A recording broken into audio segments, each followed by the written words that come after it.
All right, let's get started. Sorry about the delay again. I had some technical problems, as I said, but right now it is fine, I guess. So let's get started with the Clop ransomware.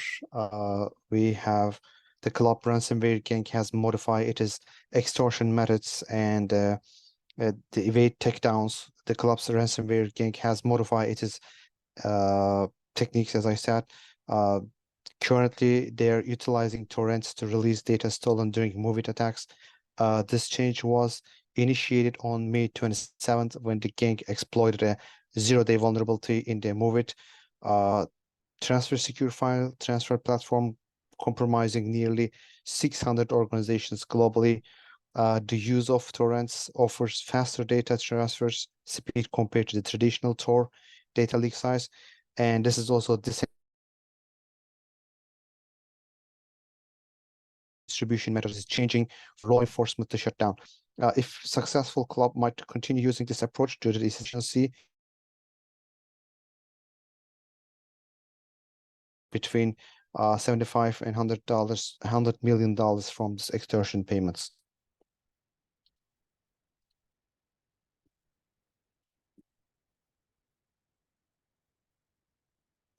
So there's also one new malware, which is called Stat Stealer. I'd like to talk about that a little bit. The researchers have identified the new information stealing malware named Stacked Stealer. This malware is specifically designed to target Windows devices. It tricks the victims into interacting with seemingly legitimate links or advertisements. Once the victim interacts with these links, the malware is capable of stealing a wide range of information. Um, what are the details about the stacked stealer, you may ask? The malware can extract sensitive data from popular web browsers such as Chrome, Microsoft Edge, Brave, Opera, Yandex, and Mozilla Firefox. As you know, Opera and the Brave are one of the most popular browsers, but this stealer even can steal information from this secure browsers. It can also access the currencies, wallets, and matching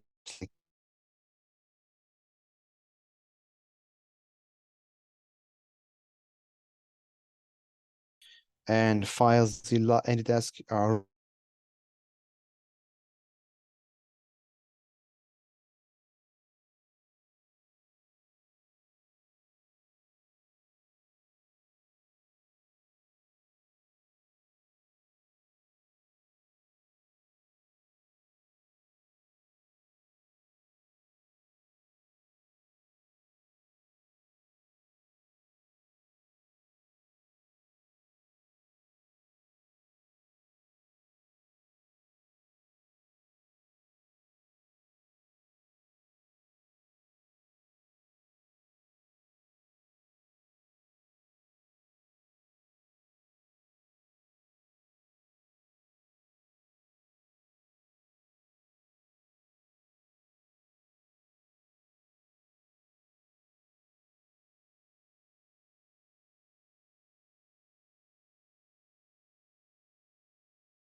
Am I back? Can you guys hear me?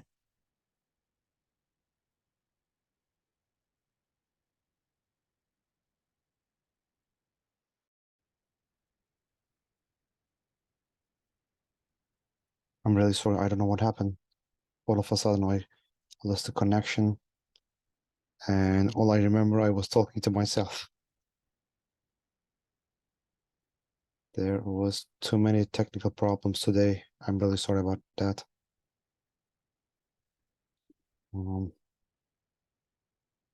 can you guys see my screen right now? I was talking about the stacked stealer.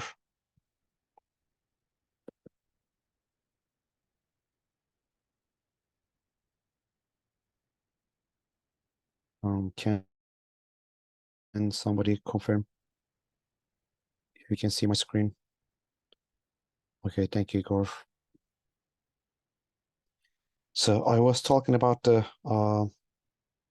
stats stealer, and I was telling the malware can extract the sensitive information from the popular browsers such as Microsoft Edge, Chrome, Brave, Opera, Yandex, and Mozilla Firefox. And the stacked stealer employs advanced techniques to avoid detection in sandbox environment. It performs a file name check to ensure it is file name matches an encrypted string in its code. And if any changes are detected in its files, the malware terminates its operations. Uh, the infection begins with the victim's click on a seemingly genuine Google advertisement or link, and clicking the malicious link that triggers the download of the initial sample file, which then drops or runs a decoy PDF installer. The initial sample file also drops and executes a downloaded binary file to retrieve the stacked stealer payload via PowerShell script. After acquiring user data, stacked stealer encrypts the information and stores in the text file within the temporary folder. It then communicates with its command and control server to transfer encrypted data using the HTTPS protocol for concealment. There are some indicators of compromises for this malware, but as you all know, I'm just gonna write a blog for this webinar, and you can find details on my blog, and I'll share on the Discord channel. The one other thing is there's also one advertisement, or you can say announcement on the dark web. There was a one private threat newly developed by the threat actors called Darkgate. Rental service is announced for a private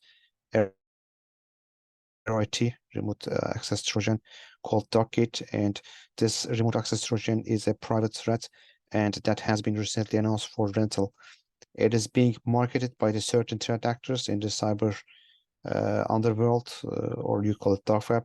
There are some features of this rat. One of them is vulnerability exploitation. The rat allegedly exploits a specific vulnerability present in the Microsoft Windows. So this makes it particularly concerning as Windows is widely used. The other thing is the rental service for this rat is priced at the $15,000 per month. However, there's also an option to purchase the lifetime access, which is $100,000 if you want to purchase this rat for lifetime. This is very high price tag, indicates that the potential severity and capabilities of the rat. So from the price, we can understand that this is a very effective remote access Trojan. The emergence of such remote access Trojans for the rat showcases the evolving threat landscape, where the sophisticated tools are available for rent and making cyber attacks more accessible to various actors. What you can do is users and organizations are advised to keep their system updated, which is very critical, and maintain robust security posture to defend against such threats. One other thing I like to talk about is the Monty's new encryptor. The Monty ransomware group collectively has resumed its operations, primarily targeting institutions in the legal and governmental sector. And a new Linux-based variant of the Monty has been identified, which shows significant differences from its earlier Linux-based versions. This new variant seems to have evolve from Conti ransomware, which have similarities in tactics and techniques with the Monty ransomware group. So maybe some of the Conti members I transferred to the Monty ransomware group. However, the latest version has introduced changes in its script algorithms and other functionalities, making it more challenging to detect and contract.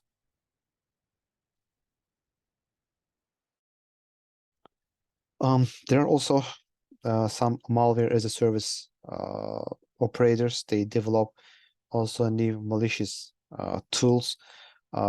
We have recently discovered a new malware as a service operator named evilf-dev, and they are responsible for developing CyberRat and CrackSrat. evilf has been marketing CrackSrat, a highly dangerous Android remote access Trojan, for the past 3 years, with over 100 lifetime licenses sold so far.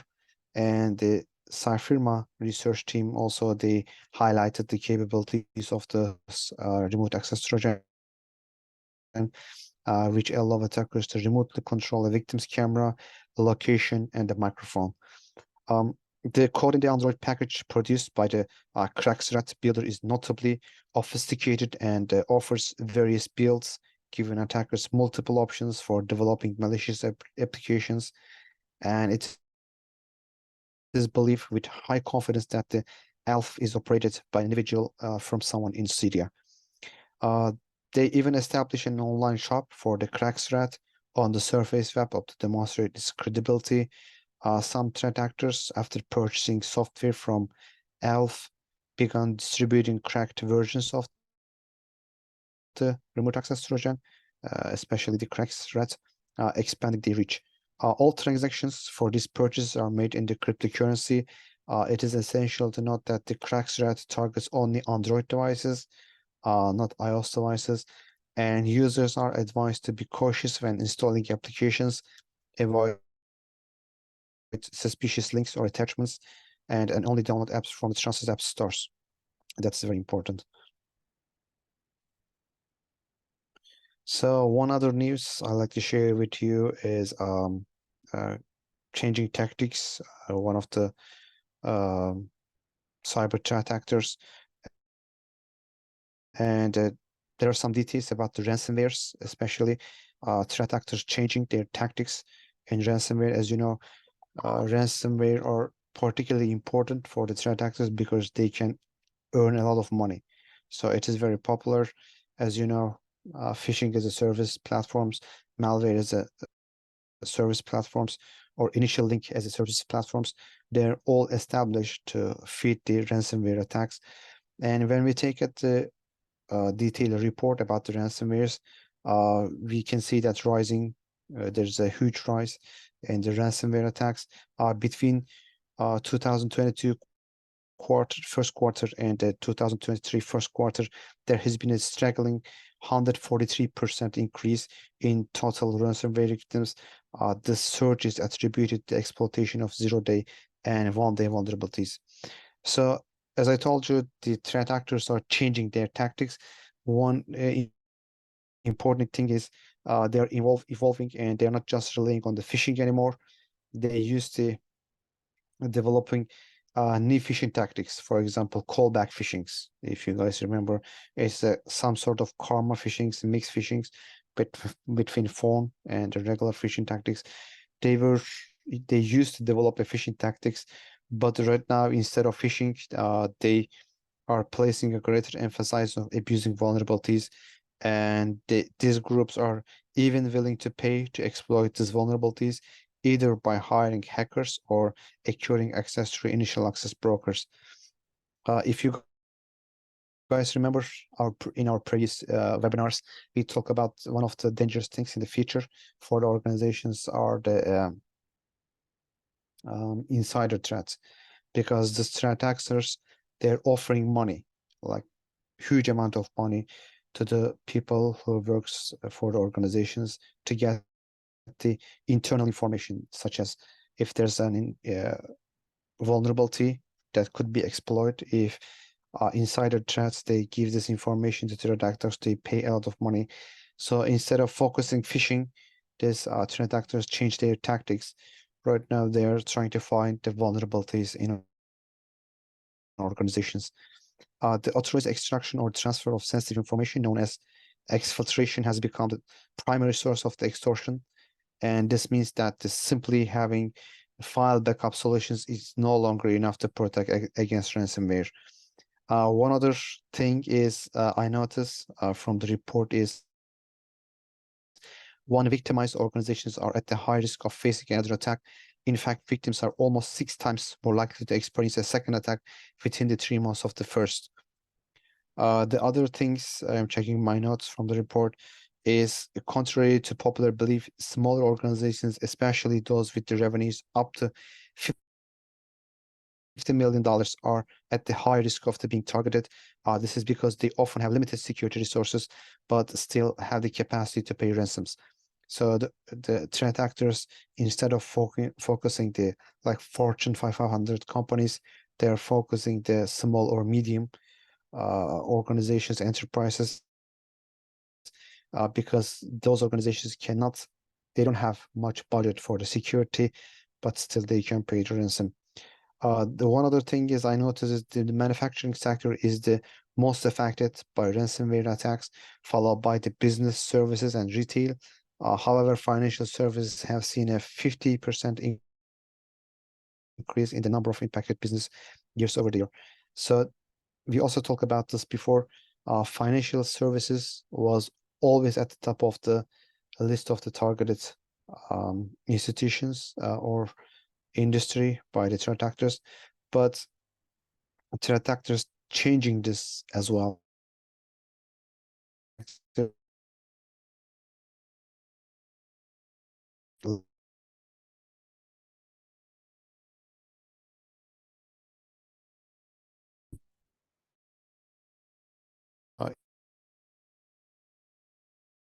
was they know still, but also like people pay.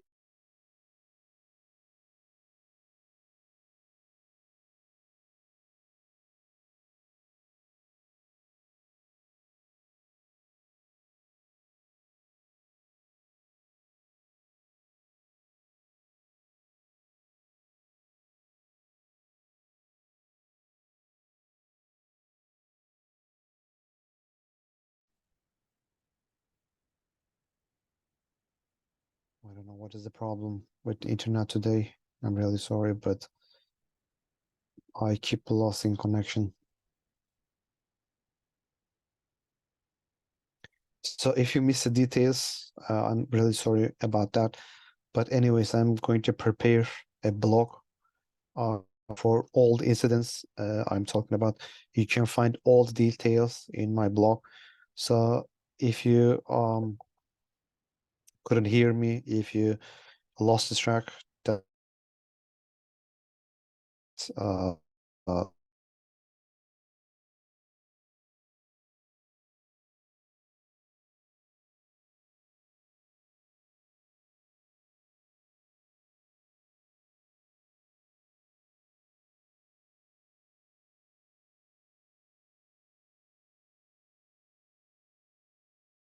internet.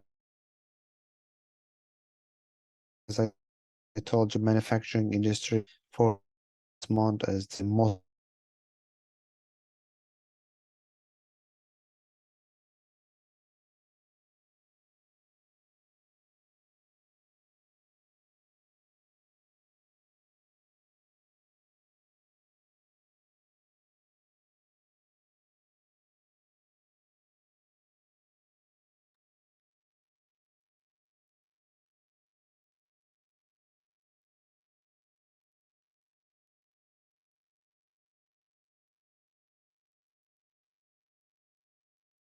I changed my network to my mobile phone.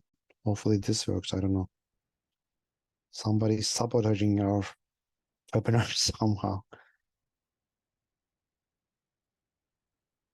So I'd like to talk about a little bit about the mitigation strategies about the ransomware attacks. First of all, you need to closely um, follow these threat actors because they keep changing their tactics and techniques. That's what we do as a threat intelligence analysts or threat hunters. We keep analyzing this threat actors, how they change their tactics and techniques, so we can inform you better. Because if you don't know how they change their techniques and tactics, you cannot develop effective strategy, defense strategy for that. So one of the best mitigation strategy is closely follow this threat actors, or um, you need to find someone who can do this for you. The other thing is organization should adapt multi-layered approach on cybersecurity. Keeping softwares are very important. They keep publishing critical patches like almost every month. Tuesday, for example, Windows do this every Tuesday, first month of the year, first week of the month, and maintain regular offline backups, which is very also important. We call it call backups, and have a clear incident response plan, conduct regular cybersecurity awareness training.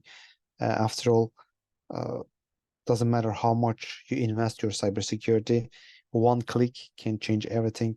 So cybersecurity awareness is very important. As you know, the next month, October, is cybersecurity awareness month. So in your organization, you need to do some couple of events to increase the. I have also some plans for my company to increase the cyber security awareness. Maybe you should do that as well. There's a one another stealer, again a stealer. We realized this in the dark web, which is a crypto threat. A hacking collective named KittenSack has recently targeted computer systems in several NATO countries and asserting that their actions aim to unveil corruption. Over the past month, KittenSack has attacked both government and private sectors. This is or this one. Yeah, KittenSack. Their motivation, as they claim, is to expose corruption, but their exact ideology stance remains ambitious. The group has been involved in the various attacks, including significant breach of Romanian government systems, where they leak around 36 gigabytes of data. They have also targeted other countries like Greece, France, Chile, Panama, and Italy. And KittenSack actions are affiliations with the other activities group, make them a notable entity in the hacktivist landscape. There's also one dark web crypto in the previous slide. Sorry, I passed that. This is a new threat has emerged on the dark web known as the Egniani stealer. I don't know how to pronounce that. The malicious software is specifically designed to target cryptocurrency wallets, posing a significant risk to digital assets. This stealer operates by exploiting vulnerabilities in popular web browsers, such as Chrome and again Brave, Opera, Microsoft Edge. All these browsers affected by the stealer, thereby gaining unauthorized access to user-sensitive information. What is alarming is its ability to bypass the two-factor authentication. This is why it is critical. It is making it even more potent and dangerous. The researchers have identified that this stealer is being sold on the various underground platforms, indicating its widespread availability for cyber criminals. The price tag for this malicious tool is shockingly low. It was like $50 or something. It is not that much, and this makes the stealer accessible to broader range of threat actors. There's also one new threat actor. This was found by the CrowdStrike. They mentioned about this new threat actor and name it Merchant Spider. Is an access broker with a positive reputation with the e-crime community. While it cannot be confirmed, the advisory claims to be an old school hacker with more than 15 years of experience in penetration testing and red teaming. The merchant spider further alleges to work in a legitimate role as a bug bounty hunter. But this all information about this new threat actor merchant spider is based on the CrowdStrike's profile. I searched the web. I also asked the ChatGPT if there any information related to this new threat actor merchant spider, but I couldn't find any details about this threat actor. So we have to trust the information given by the CrowdStrike. So there's one group, Telecopia.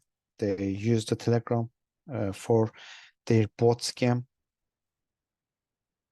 The focus of this, there was one research about this group and their scam, and they named this group Telecopia, which has been using Telegram bot to distribute the malware.